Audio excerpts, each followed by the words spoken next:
Welcome back to WCNC Plus, 8:13 on the clock. Chances are you might be hosting friends and family over the next few days. All those people and the food and the trash can lead to some issues. And the last thing you want is plumbing problems when you have a house full of guests.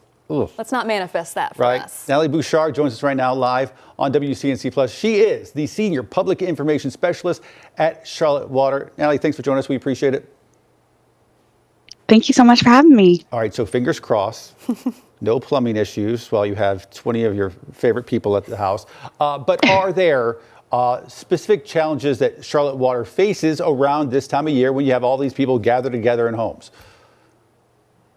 Definitely. This time of year, like you mentioned, there's more cooking, cleaning, flushing, brushing, washing going on in general. So it's more important than ever to be mindful about what's going down your drain. And we know that grease and wipes are the leading culprits of blockages and sewer overflows. So make sure you're not flushing wipes, and make sure if you're using grease to cook, to safely dispose of it, put it in a can or jar on the countertop, wait till it cools, and then put it in the trash, not down the drain.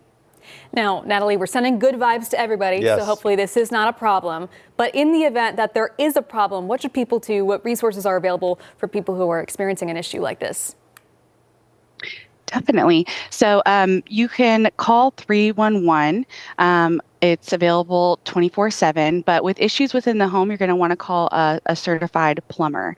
And this time of year, especially as temperatures begin to drop, that combined with frozen pipe issues can be a problem. But we want to make sure people are prepared now before those temperatures start to drop. All right, so it sounds like, wipes and grease could be the real Grinches of your Christmas gathering, because let's be honest, the weather actually looks pretty nice over the next few days. So the frozen pipes might not be an issue this week, but we know the cold weather returns next week. So if you're hosting New Year's parties, what can folks do now this week to prepare their drains, their pipes for some of those freezing temperatures? Definitely. And we recommend, like you said, it's not super cold right now, but it's only going to get colder. So before temperatures drop, it's a good thing to be prepared. One thing you can do right now that's super simple is to locate your emergency water shutoff valve so that you know where to go and what to do in case the worst happens. But other steps you can take are insulating pipes close to exterior walls, putting insulation caps on outside spigots, and making sure you're disconnecting any outdoor hoses. And you can get supplies to do all of that at your local hardware store. Natalie, I'm an apartment person. Anything different for our people who live in apartments or different types of houses other than a standalone home that they might need to know? Same advice, definitely be prepared. But one thing you can do is leave your cabinets open so that heat can flow through that plumbing, and make sure that the pipes stay warm and don't freeze or hopefully not burst either. Yeah, to that point, there was, I think it was 2022. Hey, Chris, was it 2022 when it was the crazy, crazy cold Christmas? Yep. Yeah, okay, so that. I remember we were out of town, came back, and it was 15 degrees or whatever, and everything was frozen over. And one of our sinks had no water on it, and we're like, oh my gosh, this is a disaster. It's burst. But evidently, it just had frozen, and it did not actually, the pipe did not bust itself or burst. So what's the difference? Can your pipes just freeze and not burst, or what happens? They can just freeze and not burst. Typically with a burst pipe, you're not going to get any flow because the pressure system or the integrity of the infrastructure of the pipe itself has been disrupted. But one thing you can do, like I said, leaving those cabinets open.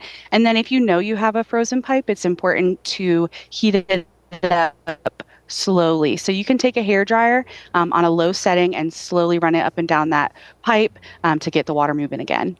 Ooh, hairdryer trick is a good one. Lots of great advice, of course, for people both Christmas and New Year, especially our mountain folks that might get a little colder. Sure. Anything else people need to know? I just want to give a quick shout out to our crews that work 24/7. They're super dedicated and they're working even over the holidays. Again, 311 is available 24/7. And again, if you have something going on in your home, it's best to call a certified plumber. If you do spot issues while you're out in your neighborhood, out in public, say you see puddles spring up and you think it might be a leak, definitely call 311. And otherwise, all this information is available on charlottewater.org. That's a great reminder because, we talk about police officers often having to work and nurses and things like that, but you also have, city workers like Charlotte Water and other people who still work as well. And thank goodness, because otherwise we would have some problems. Yeah, you've had experience yourself. So, exactly. And no grease and no wipes, folks. Let that be our holiday message. All right, Natalie, thank you so much. Happy holidays.